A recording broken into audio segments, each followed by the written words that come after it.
Hi. Sometimes I get asked a great question, which is, Kyle, do you ever feel arousal or do you ever get a physical erection in a platonic cuddle therapy session? And sometimes I'm asked that by people who are interested in a session and they may have had some kind of physical or sexual violation or trauma. So one, they're wanting to know, is this really going to be safe? Is this really a platonic and therapeutic atmosphere and energy from me? So the quick answer is yes, it really is. And I'll talk more about how I help do that later in this video. And some people might just ask for curiosity or will ask this. I think, sometimes they'll say they're more, after I talk with them about it more, they're more asking about, is it really okay if I feel an erection like that they do, or if they feel arousal, because if Kyle, well, if you do, then, I can feel more okay, and I know it's more, fine, acceptable, to unintentionally just have a reaction like that. So to those folks, I'll say, I'm going to answer about my experience, and I'll say, please keep in mind that this is my answer now in 2021 after many years of experience and training in platonic cuddle therapy and in general in my personal life, having a lot of years of experience in platonic touch, platonic cuddling, and platonic really deep emotional connection, or so I just say platonic emotional intimacy. And having those experiences, even just that experience in a personal life, is very rare, in my opinion, in the United States. And additionally, I don't expect you to have professional training in these things. So I don't expect you as a potential client or client to have the same experience as me now, and I didn't have this same experience when I was newer, either personally to platonic touch, or even when I was newer in my professional career of this work.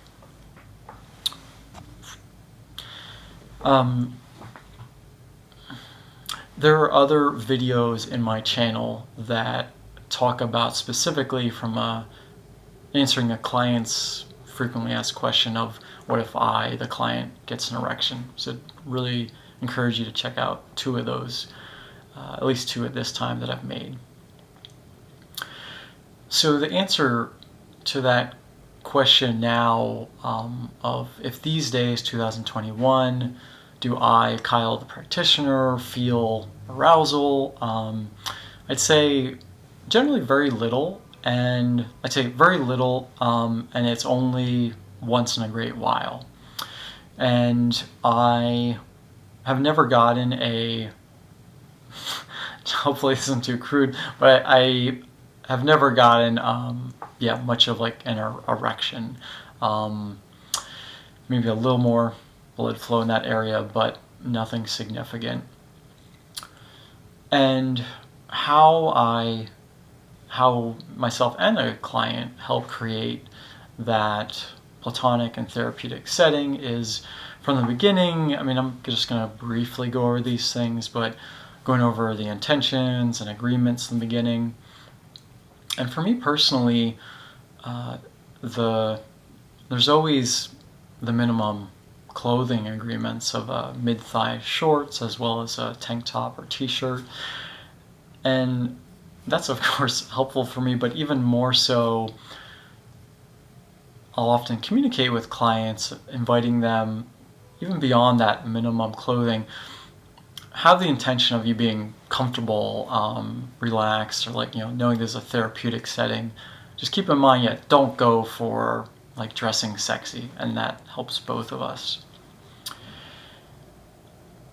I will also, before each session, meditate and really get into a space, a mindset, and where I am emotionally and maybe you could say energetically, in a place where I'm really a healer and a facilitator of growth.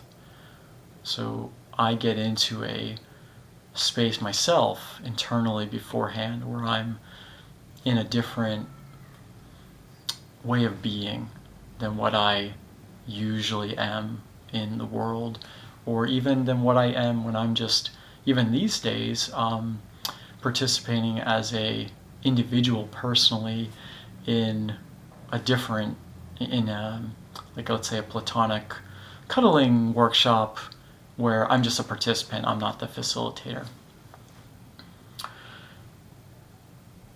So I have a lot of, what also helps is to aid my sessions where I'm the practitioner.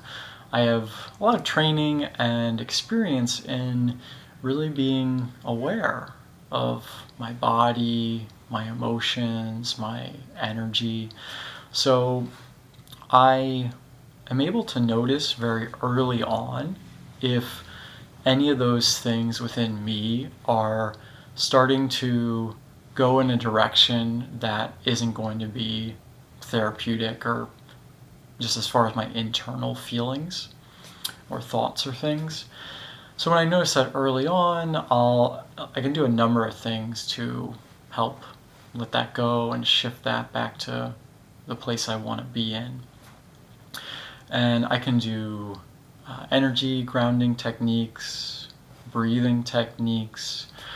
I'll shift my thinking, and again, a lot of times it's getting myself back to focusing on really being in that therapeutic place of service, and how can I serve this amazing person, this client, as best I can, because it's about them, not me. Also, sometimes I will change the physical positions we're in, as far as cuddling or how we're sharing touch. That will help me to change it. And often actually a really powerful thing for me is changing either the speed of touch, so speed like that versus, or just like being still, can really shift it for myself, I think, and the client.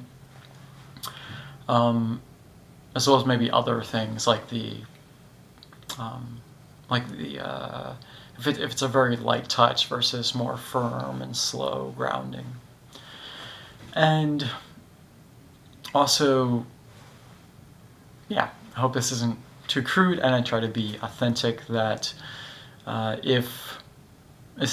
also I'll be aware, like the day early in that day or that day before, earlier, way before the session, if I notice that I'm just generally having personally like a desire, a more stronger sexual desire within me, just in general, I'll make sure to satisfy that need either by myself, pleasuring myself, or with my romantic partner. So planning that out so that my general need, or like, of course I'm never going to get those needs met by a client, but just saying that general desire for that is relatively very low before I start a session. That's also helpful. Great. I hope this was helpful. If you have any questions on this, or yeah, if you'd like to talk about your interest in a cuddle therapy or life coaching session, please reach out to me. Be really happy to have a complimentary conversation about if that's a good fit for you or not. And feel free to ask any questions below in the comments, and if you'd like, you can subscribe to this channel if you'd like to be notified of future videos I'll post. And I hope you have an amazing day. I'll talk to you later.